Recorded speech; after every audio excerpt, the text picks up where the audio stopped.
এটা তোমার জন্য। এতটা কই পেয়েছো? ওই যে গান গান? দাদি ফোন করছিল, ফোন করে গান শুনতে চাইছিল, পরে গান শুনেছি, পরে তোমার কথা জিজ্ঞেসছিল জামাই কোন দিক দিয়ে আইলো, কোন দিক দিয়ে গেলো, কিছু তো টের পেলাম না। জামাই তো কিছু দেওয়া হয় নাই, আমি তোর কিছু টাকা পাঠাই, তুই জামাইয়ের একটা শার্ট কিনা দিস সুন্দর দেখে।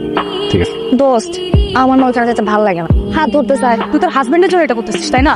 ভালো একটা কিছু পেয়ে গেলে এটা বাদ দিয়ে দিস। কোনদিন যে আমি ধরা খাই, তুই একদম টেনশন নিস না তো। রাস্তান ভাইরা কোনোভাবে জানবে না 2 দিনের ব্যাপারে, এরপরে ঠিকই আমি এই বিষয়টা দেখবো না। হ্যালো, কে? কানহা, কে বলছেন? এই ফোনটা জানি কোথায়? উনি বারে গান গাচ্ছে। কোথায় গান করতেছে? বাড়ি গান গাচ্ছে।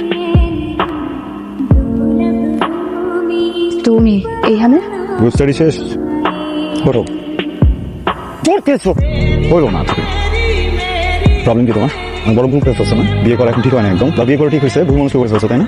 আর আমি তো অযোগ্য, কিচ্ছু দিতে পারি না, আমার সাথে টাকা নেই, এই জন্য আসছো এখানে। হেল্প করতে চাইছিলাম। মাতাল মানুষদের সামনে দাঁড়াতে গান গিয়ে আমাকে হেল্প করতে চাইছো, আর কি করছো? এইভাবে হেল্প করে আমি বলছি কখন আমাকে হেল্প করো তুমি? আমি প্রত্যেকদিন সকালবেলা বের হয়ে রাস্তায় এত পরিশ্রম করি কি এই জন্য যে আমার বউ বাড়ি এসে গান গাবে? তোমার যদি আমাকে হেল্প করার ইচ্ছা থাকতো তুমি বাসা যাওয়ার পর একটা ভালো কিছু রান্না করার খাইতা, আমার সাথে ভালো কথা বলতা। আমি যখন ঘুমাই যাই আমার মাথা একবার হাতটা ভুলাই দিতে, তাও তো বুঝে যেত এটা কি হেল্প করতে আসছো তুমি আমারে? যাও। এই তানহা, তোর একটা কথা বলা হয় নাই, আমি প্রেগনেন্ট। হ্যাঁ, তুই বাবা হবা।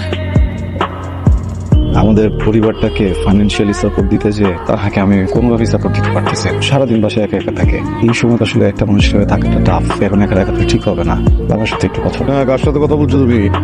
আসসালামু আলাইকুম বাবা, কেমন আছো? বাবা, আই এম সরি।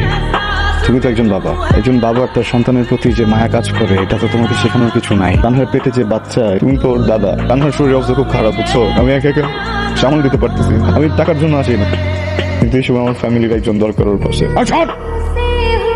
সবার কাছেই তুই আমার স্বীকৃত সন্তান, কিন্তু তোরটা বাবা।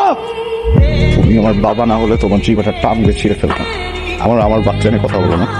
আজকের পর থেকে তুমিও আমার জন্য মরে গেছো, একটা মানুষ ভাড়া করে রাখো। তুমি যদি আমার চোখের সামনেও মারা যাও, আমি কিন্তু তোমার লাশ ধরেও দেখবো বাবা। করো। আমি বুঝতেছি আপনি এখন আমার উপর রাগ করে আছেন। তুমি এখান থেকে চলে যাও। টানা কই?